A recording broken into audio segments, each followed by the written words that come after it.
কপিলের ছেলের জন্য ঠান্ডা হাতে নিয়ে বসে আছি। গাইস, আপনারা অবশ্যই এরকম ছবি ফেসবুকে বা যে কোনো সোশ্যাল মিডিয়াতে আপনারা দেখতে পাচ্ছেন যে এরকম ঠান্ডা হাতে নিয়ে বসে থেকে ছবি দিচ্ছে অনেকেই। তো এটা কিন্তু আসলে রিয়েল ছবি না, এগুলো কিন্তু ছবি বানানো যায়। তো কিভাবে এই ছবিগুলো বানাবেন সেটাই আমি আজকে আপনাদেরকে দেখাবো এই ভিডিওতে। এটা খুবই সহজ এবং খুবই একদম 1 মিনিটের মধ্যে আপনারা বানাতে পারবেন। তো কিভাবে বানাবেন চলুন আপনাদেরকে দেখিয়ে দিচ্ছি। তার আগে আপনাদের কাছে ছোট্ট একটা রিকোয়েস্ট, আপনারা যদি আমাদের চ্যানেলে নতুন দর্শক হয়ে থাকেন তাহলে অবশ্যই আমাদের চ্যানেলটি সাবস্ক্রাইব করে দিবেন এবং ডান পাশে থাকা বেল আইকনটি অলে প্রেস করে দিবেন, তাহলে এরকম নতুন নতুন ভিডিও আপলোড করার সাথে সাথে আপনাদের কাছে নোটিফিকেশন পৌঁছে যাবে। তো প্রিয় দর্শক, এই ছবিটা বানানোর জন্য আপনাদের একটা প্রম্পট দরকার, সেটা আমি আপনাদেরকে দেখিয়ে দিচ্ছি আপনারা কোথায় পাবেন। আমি এটা আমার চ্যানেলের ডেসক্রিপশনেও দিয়ে দিব, আবার ডেসক্রিপশন অনেকে কপি করতে পারেন না, যার কারণে আপনাদেরকে এটা দেখানো। তো আপনারা এরকম এই গুগলে চলে আসবেন বা গুগল ক্রোম ব্রাউজারে চলে যাবেন, এখানে ক্লিক করবেন, সার্চ বারে আপনারা লিখবেন উইগো ক্যাপ। দেখুন আমি আপনাদের লিখে দেখাচ্ছি, WEGOCUP, উইগো ক্যাপ লিখে আপনারা সার্চ করবেন। সার্চ করার পরে প্রথমেই যে ওয়েবসাইটটা চলে আসবে, সেই যে দেখতে পাচ্ছেন অফিসিয়াল ওয়েবসাইট, এখানে আপনারা ক্লিক করবেন। ক্লিক করার পরে এই যে প্রথমে দেখতে পাচ্ছেন একটা পোস্ট, এখানে সাকিব আল হাসানের হাতে ঠান্ডা। তো এখানে আপনারা এই পোস্টের যে টাইটেলটা আছে এখানে আপনারা ক্লিক করবেন। ক্লিক করার পরে একদম নিচের দিকে চলে আসবেন, আমি বেশি নিচে চলে আসছি।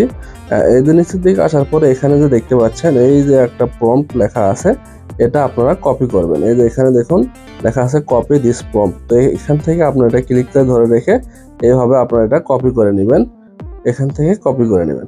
আর এখান থেকে কপি করে নেওয়ার পরে আপনাদের প্রয়োজন পড়বে ChatGPT, আপনারা ChatGPT-তে চলে যাবেন। এই যে দেখতে পাচ্ছেন আমি কিন্তু এখানে অলরেডি ছবিটা বানাইছি। দেখুন এই যে এখানে ছবি দিবেন, ছবির নিচে এই প্রম্পটটা দিবেন, দেওয়ার পরে তারা আপনাদেরকে ছবিটা বানিয়ে দিবে। কিভাবে দিবেন আমি আপনাদেরকে দেখিয়ে দিচ্ছি। এই যে দেখতে পাচ্ছেন নিচে হচ্ছে গ্যালারি অপশন, এখানে আপনারা ক্লিক করবেন। ক্লিক করার পরে এখানে দেখুন ফটোস অপশন, এখানে ক্লিক করবেন, তাহলে আপনাদের গ্যালারিটা ওপেন হয়ে যাবে। ফটোসে দেওয়ার পরে আপনারা এখান থেকে আপনারা যে ছবির হাতে এই ঠান্ডাটা দিতে চাচ্ছেন সেই ছবিটা এখানে সিলেক্ট করবেন।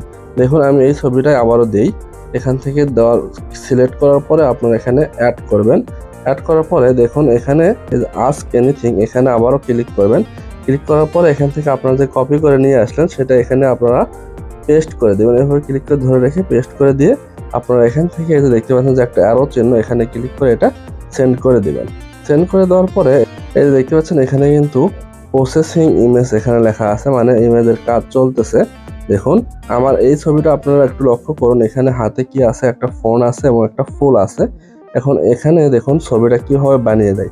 আপনাদের এখানে কিছুক্ষণ সময় রাখতে পারে, 2-3 মিনিটের মতো সময় রাখতে পারে, যেহেতু এখানে সবাই কাজ করতেছে যার কারণে সার্ভার একটু স্লো।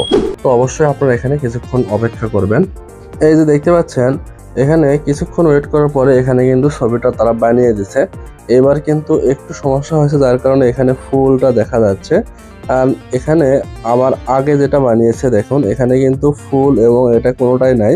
তো সেই ক্ষেত্রে আপনাদের কয়েকবার ভুল হতে পারে, যার কারণে আপনাদের যদি সমস্যা হয় তাহলে আপনারা আবারও দিবেন। এভাবে আমি যেভাবে দেখিয়েছি সেইভাবে আপনারা আবারও দিবেন এবং আপনারা চাইলে এটার সাথে কিছু বাংলা দিয়ে লিখেও দিতে পারেন যে ফেসটা সেম টু সেম থাকবে বা হাতে কোনো ফুল কিছু থাকলে সেটা আপনারা রিমুভ করে দেবেন, এরকম কিছু লিখে দিলেও কিন্তু আপনারা এখানে দিতে পারবেন। এবং এখানে অনেক সময় এই চেহারাটা মিল থাকে না, তো যখন চেহারাটা মিল না থাকবে সেটা আপনারা রিমেকার AI অথবা পিকচার দিয়ে আপনারা ফেসটা সেম টু সেম করে নিতে পারবেন। তো আপনাদের যদি ফেসের কোনো সমস্যা হয় তাহলে অবশ্যই আমাকে কমেন্ট করবেন, আমি পরবর্তী ভিডিওতে আপনাদেরকে এই ফেসটা কীভাবে ঠিক করবেন সেটা আমি আপনাদেরকে দেখিয়ে দিব। প্রিয় দর্শক, এই ছিল মূলত ছোট্ট একটা ভিডিও, আশা করি ভিডিওটা আপনাদের ভালো লাগছে। যদি ভালো লাগে তাহলে অবশ্যই ভিডিওতে লাইক কমেন্ট করবেন এবং আমাদের চ্যানেলে নতুন হয়ে থাকলে অবশ্যই আমাদের চ্যানেলটি সাবস্ক্রাইব করে দেবেন। ধন্যবাদ এতক্ষণ ভিডিওটি দেখার জন্য।